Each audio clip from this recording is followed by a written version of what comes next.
Podcast. Le très honorable Jean Bardin présente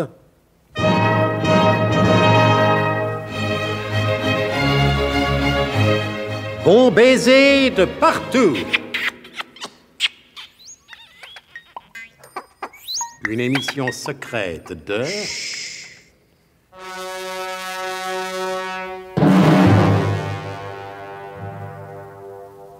Donc, le rapide 4528, parti de la gare de Lyon à 22h08 en direction d'Interlaken, après s'être arrêté plus de 2 heures en plaine mais non rase campagne, puisque la région est particulièrement montagneuse, fait son entrée en gare de Morzine-les-Gracieuses, qui n'avait jamais été à pareille fête, puisque aucun train international ne daigne s'arrêter dans cette pourtant si charmante station.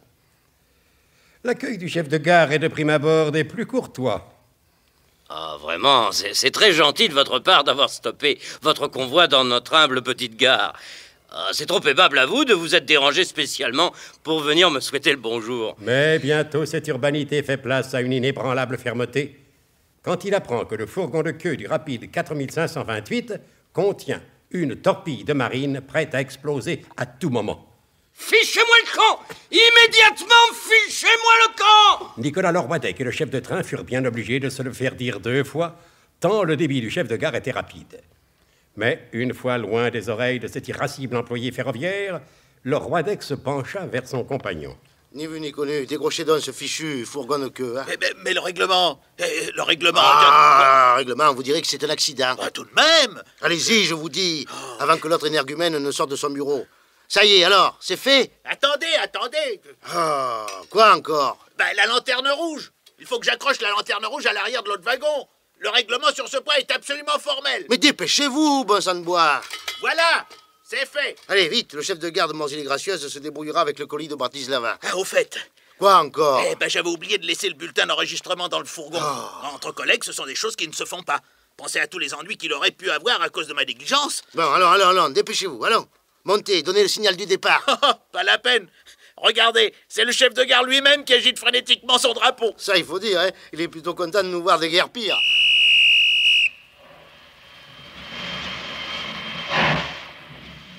Mais, apercevant sur les rails le fourgon à bagages qui ne suivait pas le reste du convoi, le chef de gare se mit à courir frénétiquement le long du quai. Messieurs, vous oubliez quelque chose. Mais vous oubliez quelque chose, enfin, vous oubliez quelque...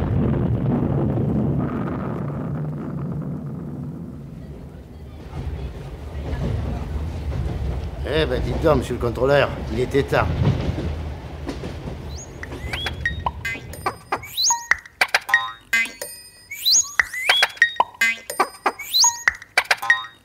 Et le voyage se poursuivit sans aucun incident. Quelques heures plus tard, Nicolas Lorwadec foulait le sol helvétique. Place de la gare, Nicolas Lorwadec avisa une voiture de place. Chauffeur, s'il vous plaît. Oui. Je vais au 1 bis Carfunkel Donner Weterplatz. C'est bien, monsieur. Monsieur est français, sans doute. Oui, à quoi avez-vous vu ça? Je ne l'ai pas vu, je l'ai entendu. Il n'y a qu'un Français pour prononcer Carfunkel Donner Weterplatz comme ça. Ah oui, comment il faut prononcer Carfunkel Donner Weterplatz? On dit simplement, amenez-moi de l'autre côté de la place. Parce que la place de l'autre côté, elle s'appelle Carfunkel Donner Weterplatz. Et quelques secondes plus tard, Nicolas Lorwadec se trouva devant l'immeuble portant le numéro 1 bis de la dite place. Ceux qui suivent très attentivement les différentes péripéties de ce grand roman d'aventure et d'espionnage se souviennent peut-être des circonstances dans lesquelles le colonel de Guerlas avait été amené à donner des consignes à Inter 1829, alias Nicolas Lorwadec.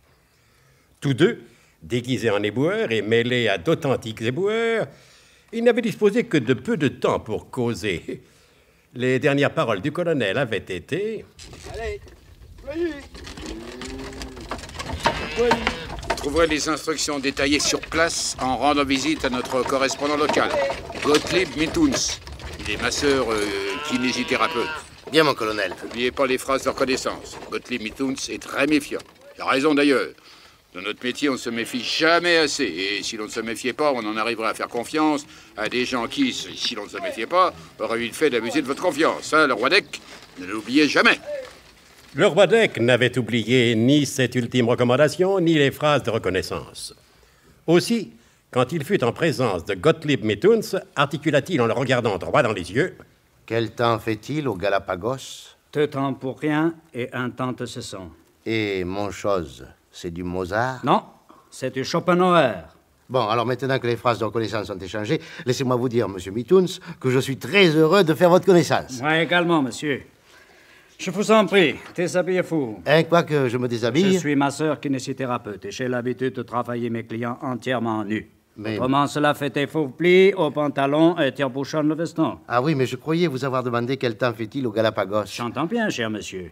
Et ne vous ai-je pas répondu 2 temps pour rien et 1 temps de saison? Oui, alors, monsieur Mithuns... Alors, figurez-vous que je n'ai pas jugé bon de mettre mon personnel au courant de mes activités, disons, parallèles. Ah. Nous pouvons être dérangés à tout moment par l'entrée de mon infirmière. La jolie fille que j'ai vue dans l'entrée? C'est français, c'est français. Mais si elle entre comme ça, sans frapper, elle va me voir tout nu. Ah, elle en a vu d'autres. Allons, déshabillez-vous. De toute façon, un bon petit massage ne vous fera pas de mal. Non, puisque vous y Après une tenez. nuit de chemin de fer, cela remet les muscles en place. Et puis ainsi, personne ne pourra entendre notre conversation à cause du bruit. Ah, du bruit, quel bruit? Vous verrez bien, c'est la première fois que vous allez chez un masseur? Oui, et sans les Galapagos, c'est une idée qui ne me serait jamais venue à l'esprit. Vous avez tort. Je parie que vous êtes tout rouillé. Et que quand nous allons tirer là-dessus, ça va craquer. Parce que vous allez tirer? Un peu, oui, c'est ma devise. Je tire toujours le premier. Allez, étendez-vous sur la table. Je garde mes chaussures. Voilà. Et ça, c'est du Mossard? Oui, aïe, aïe. Dites-donc, vous allez vous tenir tranquille. Aïe. Je n'aime pas les clients touillés. Ce que je fais là, c'est pour votre bien. Entendu, monsieur Mithuns. Qu'est-ce que vous faisiez comme métier avant? Oh, j'ai fait un peu tous les métiers. Mais c'est encore. Au dernier, j'étais enclumier. Aïe! Intéressant. Oh, ça dépendait des jours. Aïe, aïe. Moi aussi, j'ai fait tous les métiers. Aïe, vous avez été enclumier, vous aussi? Non, je n'ai pas été enclumier, non. Alors, vous voyez bien que vous n'avez pas fait tous les métiers. Aïe, tous les métiers. C'est une manière de parler. Je comprends. Aïe. Et si nous parlions un peu de ce que je viens faire? Aïe, Mais ici. volontiers. En partant, qu'est-ce que vous a-t-il, le colonel? Il m'a dit bon voyage. Aïe. Mais encore. Il m'a bien recommandé... Aïe, vous faites mal. Allez, alors. De venir vous voir. Il paraît que c'est vous qui avez toutes les instructions détaillées. C'est tout à fait exact. Le premier point de ces instructions détaillées précise que je ne dois pas vous donner trop de détails le premier jour. Aïe, mais vous me pincez. Vous connaissez le sens général de la mission? Oui, naturellement. Aïe, j'ai l'ankylose. Je dois essayer de... Aïe. Mais je ne peux pas m'en empêcher. Vous me faites mal. Quand je dis chut, ce n'est pas à vos cris que je pense. Vous pouvez crier tant que vous voulez. Aïe. Cela ne me gêne pas dans mon travail. Je dis chut. Parce que vous allez dire une chose que vous ne devez pas dire. Mais je ne... Mais arrêtez de me secouer, je ne comprends pas. Je n'ai pas à connaître le but de votre mission. Je suis là pour la faciliter, c'est tout. Le deuxième point des instructions détaillées est extrêmement précis à ce sujet. Mais enfin, comment pouvez-vous faciliter une mission que vous ne connaissez pas? Aïe. À mon échelon, je ne pose pas de questions de ce genre. Oui, mais... Le colonel est là pour penser pour nous. Oui, Docteur, Monsieur Ludovic van Zatterkoelerij est arrivé. C'est bon, je vous remercie. oui, elle est très jolie. Vous connaissez le sens général de la mission. Oui. Moi, je connais les détails. Oui. Comme ça, si l'un de nous deux se fait prendre, même sous la torture, il Aïe. pourra dévoiler le secret de la mission. Ainsi, un détail que je puis vous fournir tout de suite, vous avez intérêt à faire la connaissance de ce monsieur Ludovic van Zatterkoelerij. Pourquoi? Ça, c'est à vous de le savoir. Oh, mais je le connais déjà, il était dans le train. Eh bien, c'est parfait. Votre travail va s'en trouver facilité. Bon, voilà. Allez, vous pouvez vous rhabiller. Oh là là. Rendez-vous demain à la même heure. On ne peut pas se voir ailleurs qu'ici. Impossible. C'est la 4e instruction détaillée.